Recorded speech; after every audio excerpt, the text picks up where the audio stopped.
A Biotrop é movida pela paixão pelo agronegócio, está comprometida com a criação de soluções inovadoras que utilizam a vida e as ferramentas da natureza. A empresa oferece soluções customizadas, regenerativas e modernas, com foco na redução do impacto ambiental. A abordagem da empresa se baseia em 4 pilares: a revitalização, revitalizam os solos e as culturas, promovendo um ambiente agrícola mais saudável. A proteção, protegem as plantas de forma sustentável, utilizando métodos biológicos.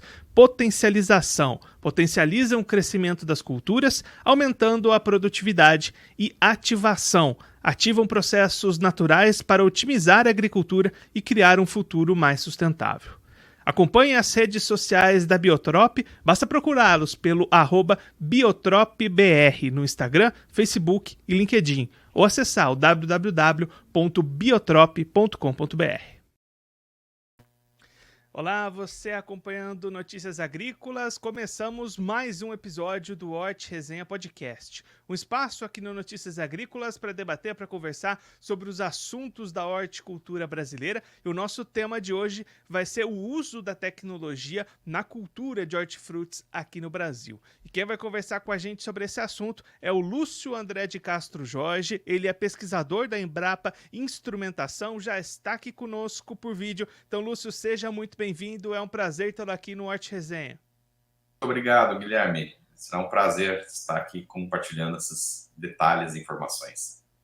Lúcio, o uso da tecnologia na cultura dos hortifrutis tem crescido bastante nos últimos anos, né? Como é que você tem acompanhado esse cenário, esse crescimento da tecnologia cada vez mais no dia a dia do campo? Sim. Nós temos tido aí um avanço muito forte, né, das novas tecnologias, principalmente aí dos sensores, por exemplo, os drones, né, que fazem aí um papel importante não só para monitoramento, como também detecção e aplicação, por exemplo, de produtos, né, por exemplo, para controle de pragas, doenças. Então, essa tem sido uma demanda bastante nova e pelos produtores de hortifruti, né? E a gente tem visto aí uma revolução da tecnologia, né, tornando mais disponível, né? Esse é o grande motivo, né, desse aumento, a disponibilidade de novos sensores, de novas técnicas, da inteligência artificial, né, algumas ferramentas que vêm aí a colaborar com o melhor gerenciamento, né, da produção e o controle de pragas, doenças, enfim, basicamente isso. E pensando nessa disponibilidade, Lúcio, são ferramentas, são equipamentos ainda restritos àqueles grandes produtores mais com mais dinheiro, mais recursos, ou também tem chegado mais em pequenos produtores com menos recursos também têm começado a utilizar mais esses recursos? Olha, nós temos aí acompanhado a adoção, e é claro, a adoção ela sempre começa pelos grandes produtores, porque é o que tem mais recurso disponível, né, para iniciar ou experimentar algo novo, né, normalmente. Mas a disponibilidade cada vez maior, com preços menores, tem propiciado aí o acesso para os pequenos produtores também. Principalmente, é claro, existe uma necessidade de talvez um fomento até do governo, de algum incentivo para aquisição de alguns dos itens, né? Por exemplo, drone de pulverização, que ainda é caro para você fazer a aquisição, mas os hortifrutis normalmente eles se beneficiam dos serviços. O setor de serviços tem proporcionado disponibilidade dessas tecnologias. Então, é muito mais fácil comprar hoje o serviço do que você ter o equipamento. Então, isso é o que tem propiciado aí um aumento bastante expressivo dessas tecnologias. O uso dessas tecnologias pelos hortifruti, né? 44% mais ou menos das fazendas, dos sistemas até na área de hortifruti, eles têm utilizado aí já alguma ferramenta de gestão, uma ferramenta automatizada que já lê alguns sensores, por exemplo. Então, esse aí é um número bastante... A gente fez um levantamento recente, e junto com o Sebrae, e a gente levantou mais ou menos esse percentual. A gente vê que mais de 60% dos produtores de hortifruti já têm acesso a algumas das tecnologias no seu celular, ou mesmo já através de cooperativas, através de associações, é possível acessar algumas das sensores novos, ferramentas novas, para poder monitorar, né? Apenas 15% desses que a gente fez o levantamento, vamos dizer assim, são dos grandes produtores, né? Os pequenos produtores ficam abaixo, é uma quantidade muito maior em termos de número de produtores, mas eles ainda não têm um acesso bastante expressivo. Eles precisam de um aporte aí a partir de cooperativas, de serviços, né? Então, mas assim, o avanço está acontecendo muito rapidamente. Que essa questão do preço, né, Lúcio, acaba sendo um limitador para esse avanço, né? Muitas vezes o produtor esbarra ali nessa questão financeira para adotar essas técnicas, esses recursos, né? É por isso que a gente fala que tem que ter um apoio, talvez uma política governamental, né, para incentivo, né, talvez financiamento maior para essas tecnologias, um abatimento para quem investir em alguma coisa nesse sentido, né? Quer dizer, a tecnologia em si, ela tem se despontado como um grande diferencial para aumento de produtividade, aumento de ganhos na produção, né? Então, assim, com certeza, acho que existe uma tendência do governo de apoiar cada vez mais e tornar isso disponível para os pequenos produtores também. Os grandes já têm esse acesso de alguma forma, né? Então, acreditamos que o incentivo está acontecendo e acho que o preço está caindo, né? Por exemplo, um drone antes você comprava por R$ 250 mil, um drone de pulverização, por exemplo, para a área de hortifruti é fundamental. Hoje você já acha aí drones na faixa de cento e poucos mil reais para pulverização, né? Que é um drone mais caro. Os sensores mesmo de monitoramento para ver pragas, doenças, outras coisas aí, por exemplo, antes você tinha sensores na casa de 1 milhão. Hoje você já tem sensores aí na faixa abaixo de R$ 100 mil, conseguindo dar uma boa performance para o produtor. É claro que a maioria deles vai estar disponível através de contratação de serviço, novamente falando, né? E não a compra do equipamento, necessariamente. E aí, Lúcio, quando a gente pensa nessa tecnologia hoje, a gente está olhando para quais usabilidades dela no dia a dia do produtor. Você comentou essas questões de pulverização, de identificação de pragas, que tipo de usabilidade se destacam? Eu diria assim, nesse momento a gente tem visto uma demanda muito forte para minimizar aí os riscos, né, com pulverização manual, ou mesmo minimizar custos com a aplicação. E aí, então, o drone ele entra como uma grande vedete, porque o pessoal está muito empolgado com a tecnologia na área de hortifrutis, né? Que é muito necessário o controle de pragas, assim como o controle também usando não só químicos, mas usando também o controle biológico, né? Então a gente também tem drones que liberam aí vespas que controlam, por exemplo, o inimigo natural, enfim, é uma tendência nesse momento bastante forte. Mas a gente percebe que tem várias áreas, por exemplo, quando se fala cada vez mais de sustentabilidade,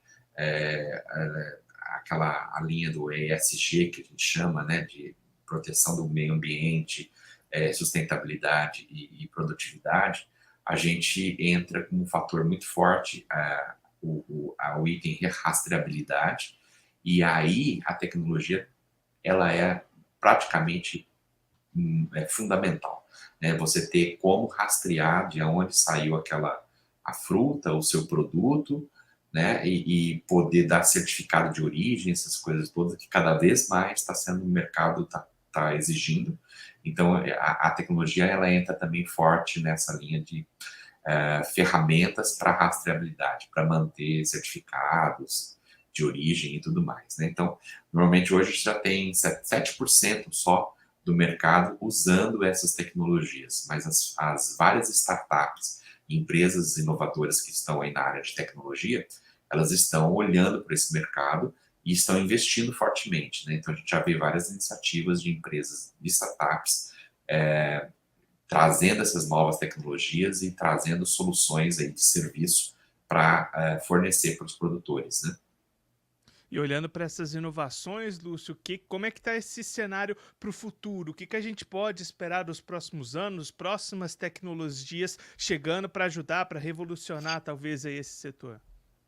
Eu diria assim que hoje já temos alguns cases, né, alguns casos de onde você tem, por exemplo, na área de maçã, produção de maçã, por exemplo, sistema que você programa a compra da sua maçã com a qualidade que você quer, então você define mais ou menos qual seria a doçura ou a qualidade daquela maçã que você gostaria, você já encomenda e lá no campo tem um sensor automatizado que reconhece o fruto, o ponto ideal de colheita, que corresponde àquilo que você está pedindo, e já te permite colher seletivamente, colher só os frutos que de fato atendem aquela demanda. Você pode pagar por um preço maior ou menor, de acordo com a qualidade do que você está querendo. Então, ferramentas, sensores que detectam aí ponto ideal de colheita, qualidade do produto, do fruto, qualidade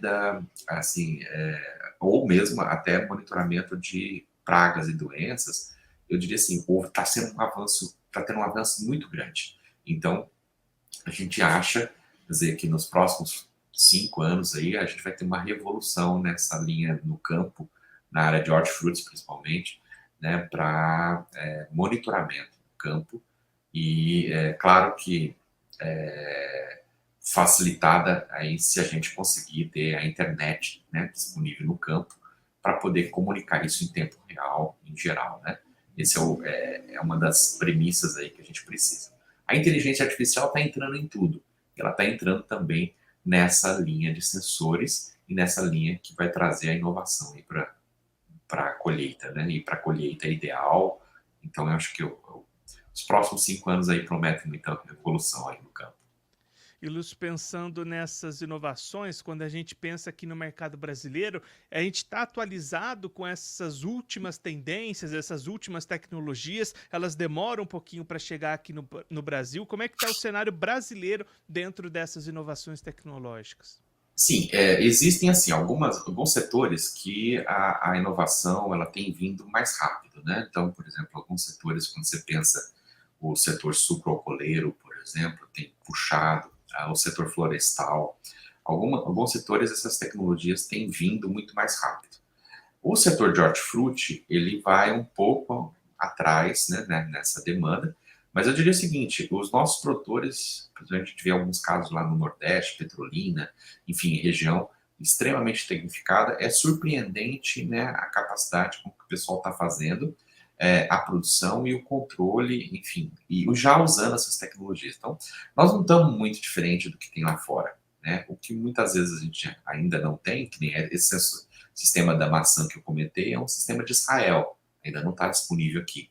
Então, talvez o custo ainda de importar uma tecnologia dessa seja bastante expressivo para a gente ainda. Mas eu diria que assim, nós não estamos muito fora, né? Principalmente na área de pesquisa ou mesmo na área dos grandes produtores, eu acho que ele já tem acesso a essas inovações no Brasil, com certeza. O que nós temos que avançar? Os pequenos e médios produtores terem acesso a essa tecnologia. E Lúcio, a gente comentou, né, das inovações, dos preços reduzindo também nos últimos anos. Um outro fator limitante também é a usabilidade. Como é que está essa questão? Esses sistemas têm ficado mais fáceis de serem manuseados também por parte do produtor?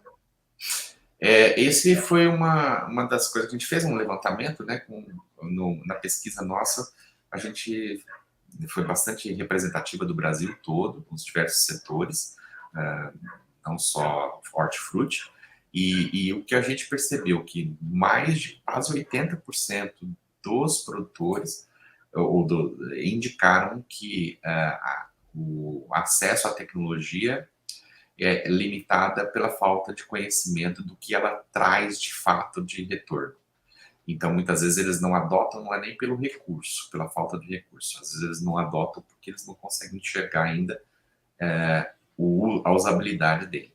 Então, o que a gente percebe? Falta treinamento, falta disponibilização de conhecimento.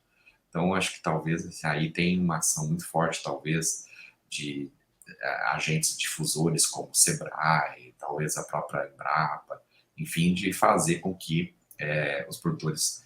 Então, assim, falta do recurso foi um dos pontos, né, que eles levantaram, falta de financiamento, mas o principal não foi nem isso, a falta de conhecimento ou de treinamento nas tecnologias. E aí vai nessa parte da usabilidade, né? Quer dizer, então, precisa de alguém muito tecnificado, existe esse medo, né? Tem que romper um pouco essa barreira. A usabilidade com a internet, com a própria inteligência artificial, por exemplo, está ficando muito fácil. Então, os sensores são quase inteligentes. Um drone, hoje, você aperta um botão, manda o drone fazer a missão e volta. Não precisa de ser um piloto especialista. É claro que tem bom ter o piloto, no caso de pulverização é necessário pela legislação, mas assim, eu diria que a tecnologia está ficando mais fácil de usar. Mas assim mesmo existe uma demanda por treinamento para desmistificar esse uso do que é difícil, né? Por exemplo, do que é novo. E aí surge até oportunidades de mercados novos, né, Lúcio? Essa questão de treinamento, dos serviços que você comentou, são novos postos, novas oportunidades de mercado sendo criadas. Por exemplo, há um tempo atrás, um aeromodelista era apenas de brinquedo para trabalhar, né? Hoje, um aeromodelista já está sendo super bem valorizado para gerar serviços com monitoramento com drone, e está faltando mão de obra. Então, por exemplo, hoje um piloto é um novo cargo que aparece aí, por exemplo, piloto de drone, ganhando aí no mínimo R$ 12.000 por mês. Normalmente isso daí não tinha alguns anos atrás, né? Então estão aparecendo algumas novas ocupações aí, e aí que a gente acha, quer dizer, a inteligência artificial ou essas ferramentas, elas vêm para ajudar, e claro, o profissional, as pessoas vão ter que se adequando para esses novos perfis que estão sendo demandados. E para a gente encerrar, Lúcio, então, diante de toda essa conversa que a gente teve, essas inovações chegando, o mercado crescendo, a gente pode esperar, então, nos próximos anos, uma revolução na produção de hortifrutis aqui no Brasil? Sem dúvida, eu aposto fortemente, né, que o setor de hortifruti deverá ser um dos mais beneficiados, principalmente com essas tecnologias de pulverização localizada, detecção de pragas e doenças. Eu acho que isso daí vai impactar diretamente. E as ferramentas de rastreabilidade. Lúcio, muito obrigado pela sua participação, por ajudar a gente a conhecer um pouco melhor esse cenário das inovações tecnológicas na produção, os caminhos que ainda podem ser percorridos, a usabilidade dessas ferramentas no dia a dia do produtor. Se você quiser deixar mais algum recado, destacar mais alguns pontos para quem está acompanhando a gente, pode ficar à vontade. Tá, eu acho que assim, o recado maior é deixar, não ter medo da inovação, entrar de cabeça, porque o mundo nosso novo aí tá, às vezes assusta um pouco com essas inteligências artificiais entrando em tudo, mas treinar e se informar, né? Acho que é fundamental. E aí, para isso, procurem a Embrapa, procurem os órgãos, né, as próprias universidades, aqueles eventos, né, que já estão, o Brasil é bastante rico em eventos de difusão da tecnologia, mas cada vez mais o pequeno produtor também, tirar aquele medo, né, de que aquilo é caro, aquilo não é acessível, porque está ficando mais acessível. Lúcio, mais uma vez, muito obrigado. A gente deixa aqui as portas do Notícias Agrícolas, do Hort Resenha Podcast abertas para você, para todo o pessoal aí da Embrapa voltarem mais vezes, contribuírem conosco, com todos os produtores do Brasil. Um abraço, até a próxima. Até um abraço, muito obrigado pela oportunidade. Até mais. O Lúcio André de Castro Jorge, ele que é pesquisador da Embrapa Instrumentação, conversou com a gente aqui no Hort Resenha Podcast para contar um pouquinho do atual cenário das inovações tecnológicas na produção de hortifrutis no Brasil. Lúcio trazendo um cenário promissor e de bastante otimismo para o setor, com inovações chegando, o Brasil acompanhando o ritmo das novas tecnologias e um mercado em expansão e ganhando em acessibilidade. O Lúcio trazendo preços sendo reduzidos nos últimos anos, a usabilidade crescendo, o produtor buscando mais informações, buscando treinamentos, e aí as possibilidades que surgem com o uso da tecnologia. O Lúcio destacando, até deixando o sentimento que ele tem de que o setor do hortifruti deve ser o maior beneficiado dessas novas tecnologias, seja na área de aplicações de pulverizadores mais localizadas, seja na hora de detectar identificar pragas, doenças nas lavouras, fazer esse combate. Então tem um mercado bastante grande, novos cargos estão sendo criados para dar conta dessas inovações, fazer esses serviços, essas aplicações, esses treinamentos. Então um futuro bastante promissor para os hortifrutis, utilizando cada vez mais os recursos tecnológicos que estão surgindo no mercado. Assim a gente encerra mais uma edição do Hort Resenha Podcast, o espaço aqui do Notícias Agrícolas para conversar, para debater sobre os assuntos da horticultura brasileira. Mas na próxima semana tem mais, então a gente já tem aqui um encontro marcado. Quinta-feira que vem, toda quinta-feira às 3 horas da tarde, aqui no Notícias Agrícolas tem Hort Resenha novo. Vem pra resenha!